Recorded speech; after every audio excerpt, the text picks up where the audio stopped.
Hey everybody, welcome to Lawpedic. In today's video, I'm going to be talking about if it's illegal or not to sign someone up for spam. If you're new to Lawpedic, this is the channel where I really love to start learning about law, and then I take everything I've tried to learn and try to put it into a more comprehensible video for you guys. So that's the basic of it, but today we're going to be talking about, is it illegal to sign someone up for spam? So let's jump into it. All right.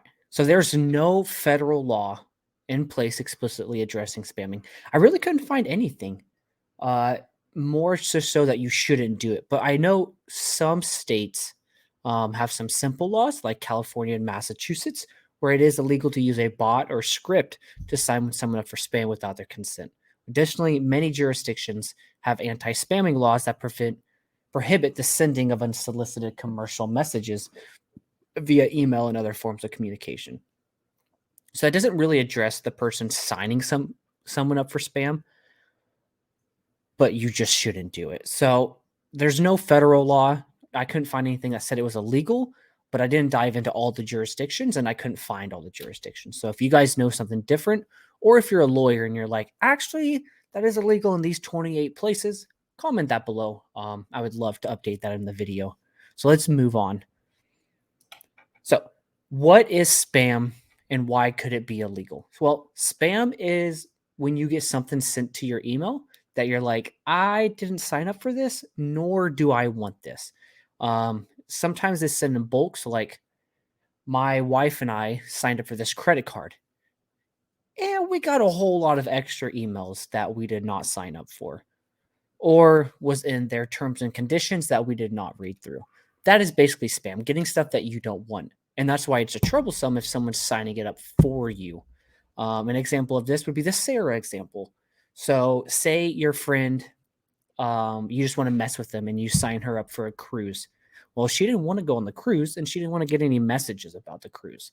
But she starts getting tons of emails in her box about cruises, about vacations, all those various topics around the cruise.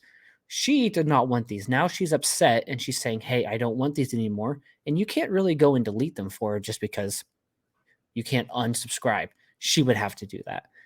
So that's an example of what spam is, and that's another example of like why you probably shouldn't do it, because it causes a new nuisance to people, and it really clouds their inboxes. So how do you protect yourself from spam? Well, you can use a filter. So Gmail and Outlook, I'm pretty sure, have filters where they're like, hey, this might be spam. We've seen this message sent to 30,000 other people, or you haven't opened this message, so it might be spam, or the email address might not be good. So you can use a spam filter, but a lot of your email boxes have spam filters. Be cautious when giving out your email address. Don't just give it to anyone. So, like in that Sarah example, she gave it to her friend thinking that she could trust him, but she couldn't because he was trying to play a joke. So just be cautious of who has your email address and if you really actually trust them or not. Be careful when clicking links. Of course, this is out of the context kind of someone signing you up for spam, but don't click something you don't want to go to or you're not sure of the website. What to do if you're being spammed. I added up quite a bit of a list here, so we'll just go work through these. So mark the email as spam. Google and Outlook have some pretty good simple ways to do that. Block the sender, unsubscribe from the emails, report the spam, use antivirus software. So that's more to make sure you don't click in the articles, or I mean the emails, and then file a complaint with the spam reporting agency. Many countries have agencies that are dedicated to combating spam and protecting consumer. These agencies can investigate spam complaints and take legal action against those who are breaking the law. You can file a lawsuit. I would believe to file a lawsuit, you would have to show that there was damages. So, say your inbox got so filled up that you couldn't read your messages to know which clients needed to work with you, so you weren't able to make money from them.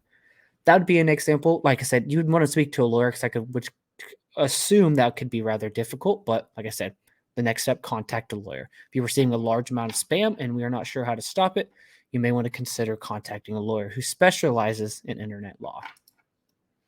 And there are some consequences of signing up from someone up for spam, and that could be legal consequences. So In some cases, signing someone up for spam without their consent could be considered a form of online harassment or a violation of laws that protect individual privacies.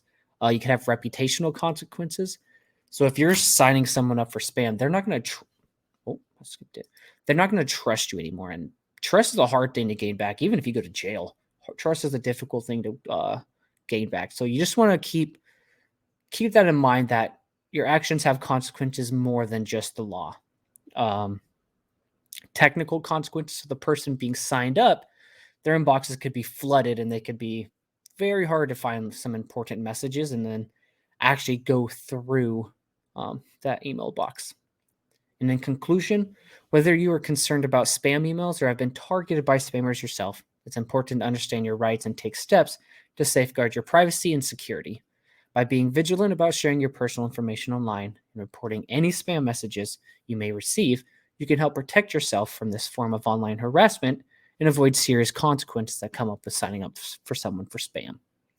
So guys, that is a basic overview. Now that I'm doing these videos more often, I'm trying to figure out how to make them better quality. So I don't know if I need to add more stories. I don't know if I need to do a different outlook on them, how I present them. It's really just a work in progress at this point. This is the quickest way I can get content out. So I was like, might as well just start producing. It'll get better over time. So if you haven't, subscribed below. I don't think we have any subscribers yet, but you guys have been watching the video, so I do appreciate that. But subscribe below, comment what we could do better with the videos. I would always love to improve. But thank you guys for watching, and I will see you in the next one.